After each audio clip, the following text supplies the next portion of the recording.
जी अस्सलाम वालेकुम क्लास। आज जो है हम प्रॉब्लम सॉल्विंग टेक्निक्स का पार्ट 3 करेंगे। पार्ट 1 में मैंने आपको बताया था कि जनरल जो हमारे पास 11th एडिशन का क्वेश्चन नंबर 3.11 है, उसके जो है हमने जनरल जनरल पास किए थे। जनरल जनरल के बाद जो है हमने पार्ट 2 में जो है उसकी इनकम स्टेटमेंट तक हमने उसको कंप्लीट कर लिया हुआ है। लेजर भी हमने बना लिया हुआ है। जनरल जनरल के बाद लेजर हो गया वह, ट्रायल बैलेंस हो गया वह, इनकम स्टेटमेंट होगी। आज इनकम स्टेटमेंट के बाद का जो पोर्शन है, यानी कि ओनर्स इक्विटी कैसे बनाते हैं, ठीक है, उसमें मैं आज आपको बताऊंगी कि ओनर्स इक्विटी आपके पास कैसे आप लोग बना सकते हो।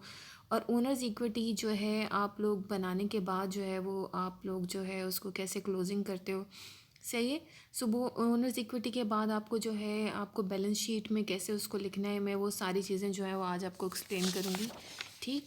सो आज के लेक्चर में जो है आज आपने बहुत ध्यान से सुनना है, और फिर उसके बाद जो है आपने जो है उसका जो है लेना है कि आपका क्वेश्चंस भी आपने सॉल्व करने हैं जितने भी आपके जो रह गए हैं, और आपने फिर वो एज असाइनमेंट आप मुझे सेंड कर देंगे, ठीक है। सो यहाँ पे हमारे पास आता है सबसे पहले जो है आप ओनर्स इक्विटी हम लोग कैसे बनाते हैं। सो चैप्टर नंबर 11 की ओनर्स इक्विटी मैंने बनाई हुई है, सब सेम होती है, ठीक है, ऑलमोस्ट सेम ही होती है, कोई डिफरेंस नहीं होता। एक्सेप्ट जो है वो चैप्टर नंबर जो हमारा जो हमारे पास 17 एडिशन की बुक है, उसमें जो है वो रिटेन रनिंग के नाम से जो एक करते हैं, वो रिटेन रनिंग भी मैं आपको बता दूंगी कि रिटेन रनिंग आप लोग कैसे बनाते हो। लेकिन पहले जो है आप जो है वो स्टेटमेंट ऑफ रिटेन अर्निंग से पहले आप ओनर्स इक्विटी समझ लें, क्योंकि आपके पास जो 11th एडिशन में है वो आपके पास जो है यहाँ पे आपके ओनर्स इक्विटी के बारे में बात करते हैं, ठीक है। सो आज हम 11th एडिशन की जो क्वेश्चन है उसका 3.11, ठीक है, 3.11 का ही मैं आपको ओनर्स इक्विटी के बारे में बता रही हूँ कि ओनर्स इक्विटी में आप जो है सबसे पहले जो है उसका जो मिस्टर जो है वेलेंटेनो का कैपिटल जो है February 28, 2001 आप उसको लिखोगे। सही है। सो आप उसका कैपिटल आपके पास जो है आप देखोगे आपके पास ट्रायल बैलेंस में आपके पास होगा जो आपने लिखा हुआ होगा 13,650, ठीक है, आप वो लिखोगे। नेट इनकम जो आपके पास आई हुई है आपकी इनकम स्टेटमेंट में, आपके पास जो एंड में जो आपके पास नेट इनकम आई हुई है वो आप लिखोगे 10050, ओके, वो भी आपके पास आ जाएगा। अगर आपके पास जो है नेट लॉस होगा तो वो आपका यहाँ पे सब्ट्रैक्ट होगा। नेट इनकम को आप हमेशा ऐड अप करते हो, लेकिन अगर आपके पास नेट लॉस होगा तो आप उसे सब्ट्रैक्ट करोगे, यानी कि आप उसे यहाँ पे लिखोगे लेस लिख दोगे, ठीक है, अगर वो आपका नेट लॉस आया होगा। नेट लॉस आपका जो होता है वो तब होता है जब आपके नेट लॉस आपकी नेट इनकम कैसे आती है। नेट इनकम आपके पास ऐसे आती है कि जब आपके रेवेन्यूज़ जो होते हैं वो आपके ज़्यादा होते हैं और एक्सपेंसेस आपके कम होते हैं, ठीक है।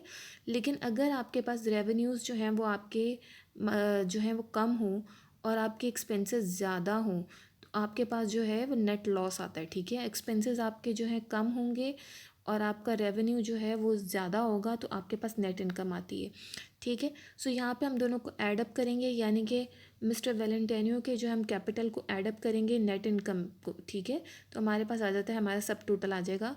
सही है। उसमें से हम जो ओनर्स की जो ड्राइंग्स हुई हुई हैं उसे हम सब ट्रैक करेंगे। 4500 हमारी ड्राइंग्स हुई हुई हैं, आप क्वेश्चन में भी जाके चेक कर सकते हो।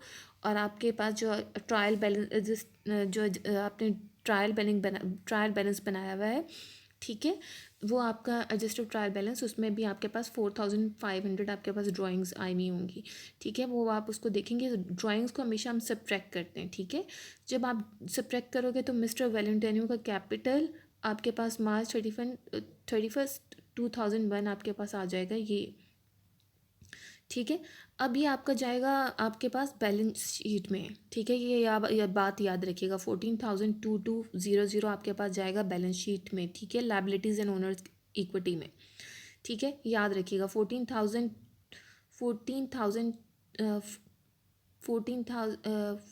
142,200, ओके। सो ये अमाउंट आपको याद रखनी है, ठीक है, 142,200।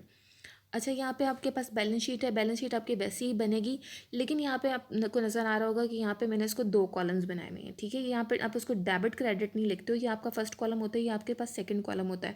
ये कॉलम में हम इस वजह से बनाते हैं क्योंकि हमारे पास जो आपके पास एक्यूमुलेटेड डेप्रिसिएशन होती है वो आपने जो है बिल्डिंग की अमाउंट में से सब्ट्रैक्ट करके फिर उसको यहाँ पे लिखना पड़ता है, ठीक है। उसको आप जो है सब्ट्रैक्ट किसी जगह पे तो करोगे ना, सो यहाँ पे हम उसको सब्ट्रैक्ट करने के लिए जो है कॉलम बनाते हैं, ठीक है। जैसे ऑफिस इक्विपमेंट का भी आपको नज़र आ रहा होगा, ऑफिस इक्विपमेंट की यहाँ पे मैंने प्राइस भी लिखी हुई है, ऑफिस इक्विपमेंट की जो हिस्टोरिकल प्राइस है वो हमारे पास है, उसमें से मैंने सब्ट्रैक्ट किया हुआ है आपका एक्यूमुलेटेड डेप्रिसिएशन, और फिर एक्यूमुलेटेड डेप्रिसिएशन को सब्ट्रैक्ट करने के बाद मैंने यहाँ पे अमाउंट लिखी है, ठीक है। सो वही सब कुछ आ जाता है जो आपके जो एडजस्टेड ट्रायल बैलेंस में था, सही है। जो आपके एडजस्टेड ट्रायल बैलेंस में था, बैलेंस एसेट्स आप लोग लिखोगे, लेकिन आपको ये 2 कॉलम्स बनाने पड़ते हैं बैलेंस शीट के लिए, क्योंकि यहाँ पे जो है आपको एक में जो है क्यूमुलेटेड डेप्रिसिएशन जो है वो सब्ट्रैक्ट करके उसकी अमाउंट जो है वो आपको सेकंड कॉलम में लिखनी पड़ती है।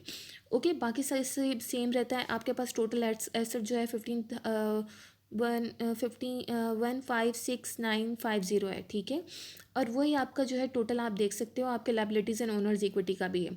और वो मिस्टर वैलेंटिनो का कैपिटल आपको नज़र आ रहा होगा कि वहाँ पे जो ओनर्स इक्विटी में आपने कैपिटल लिखा था, वही कैपिटल आपका जो है वो आपने जो आपका जो टोटल आ रहा था, ठीक है। मिस्टर वैलेंटिनो का कैपिटल जो आपने owners equity statement of owners equity में निकाला था, वही आप यहाँ पे लिखोगे। ओके, सो यहाँ पे वहाँ पे ऐड सब्ट्रैक्ट करने के बाद, ठीक है, ऐड करोगे नेट इनकम को, सब्ट्रैक्ट करोगे विद ड्राइंग्स ऑफ ओनर्स को, बस सिर्फ इतना सा काम होता है जो आपने ओनर्स इक्विटी में करना होता है, ठीक है। और वही फॉर्मेट आपका सेम रहेगा, सही है। फॉर्मेट आपका टोटल सेम रहेगा, फॉर्मेट आपका चेंज नहीं होगा, सही है। सो यहाँ पे आपके पास total liabilities and owners equity आ गया, आपके पास टोटल वही है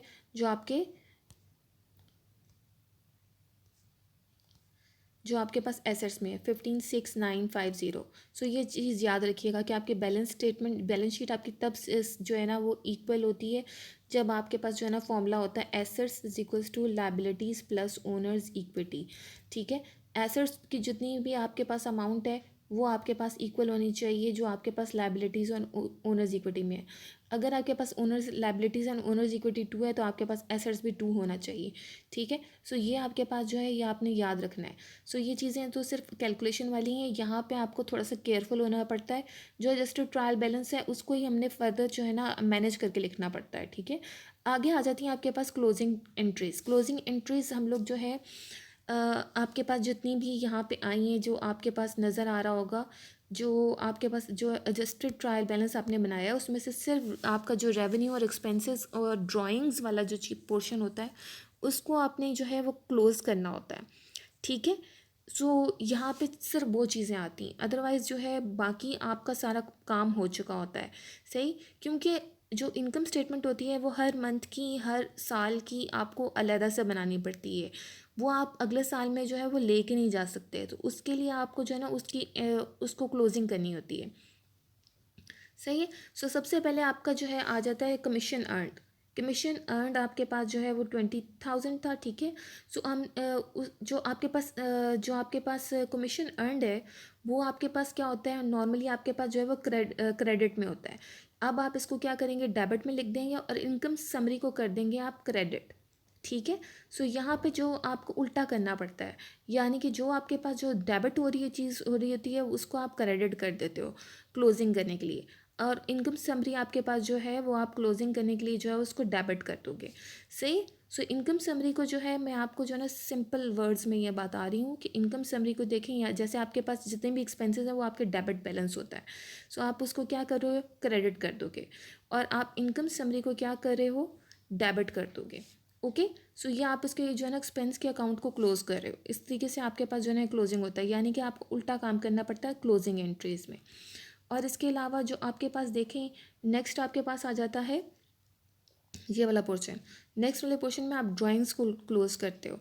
इनकम समरी को जो है आप क्या कर रहे हो, 10050 से आप क्या करते हो, इसको डेबिट कर रहे हो, ठीक है। और मिस्टर वेलेंटिनो का जो आपके पास कैपिटल था वो आपके पास था 10050, ठीक है। वो भी आपने क्या किया, वो आपने ये जो है बेसिकली आपने क्या किया, नेट इनकम को जो है आपने क्लोज किया है। आपके पास जो नेट इनकम था 1050 था, ठीक है। आपके पास जो टोटल नेट इनकम आया हुआ था वो आपके पास 10050 था, ये आपने नेट इनकम को क्लोज किया है, ठीक है, उसके कैपिटल में, ठीक है। मिस्टर वेलेंटिनो के कैपिटल में आपको याद होगा कि आपने कैपिटल में नेट इनकम को ऐड अप किया हुआ है, सही। सो यहाँ पे नेक्स्ट में आप देख रहे हो कि आपको क्या मिला, इधर देखें कि आपके पास जो है मिस्टर वेलेंटिनो के कैपिटल आपके पास है उसने ड्राइंग्स की हुई है। अब आप ड्राइंग्स को क्लोज करोगे, मिस्टर वैलेंटिनो का कैपिटल आ गया 4500 से, आपने डेबिट किया, उसकी जो है ड्राइंग्स को कैपिटल में जो है आपने क्लोज किया। ड्राइंग्स आपकी क्या होती हैं, डेबिट होती हैं, ठीक है। तो इसका मतलब ये है कि वो आपके जो है कैपिटल में से सब्ट्रैक्ट होगा। मिस्टर वैलेंटिनो के ड्राइंग्स को आपने क्रेडिट कर दिया है, सो ये अब आपके वो आपने सब्ट्रैक्ट कर दिया हुआ है आपके ओनर्स इक्विटी में। सही है, ये आपका क्लोजिंग वाला काम आपका कंप्लीट हो गया। सही है, ये मैंने आपको पूरी जो है आपकी क्लोजिंग एंट्रीज़ हैं वो मैंने एक साथ जो है ना लिख दी हुई है कि आपको ये एक साथ ही लिखनी है, और समझाने के लिए मैंने आपको लहदा बताया।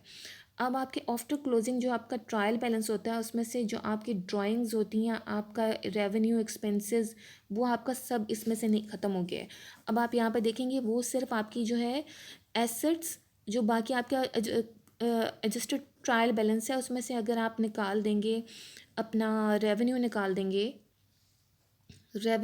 देंगे, एक्सपेंसेस निकाल देंगे, और इसके अलावा जो है ड्राइंग्स निकाल देंगे, तो आपके पास जो है जो बाकी बचेगा वो आपके पास आ जाता है ये। ठीक है, पीछे आपके पास जो रह जाएगा वो आपकी एसेट्स और लाइबिलिटीज़ हो जाएंगी और कैपिटल रह जाएगा।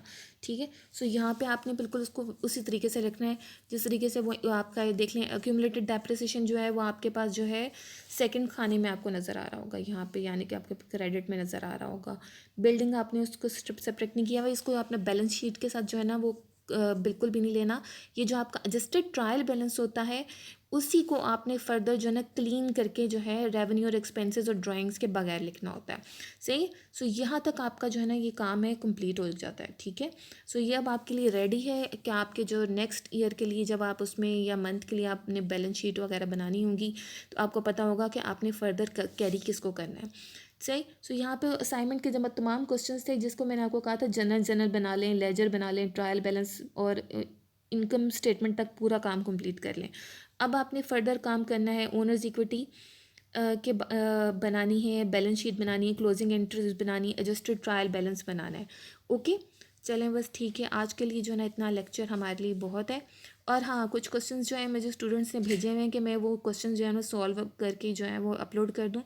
सो वो मैं अपलोड कर दूँगी क्योंकि पिछले जो है हफ्ते में जो है ना कुछ तबीयत ठीक नहीं थी, सो मैं नहीं कर पाई। ओके, सो मैं वो इंशाल्लाह मैं अब जो है ना करके मैं आप लोगों को जो है वो सेंड आउट कर दूँगी आज ही।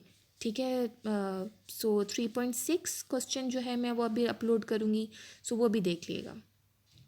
चलें बस, सही है, ओके, अल्लाह हाफिज़।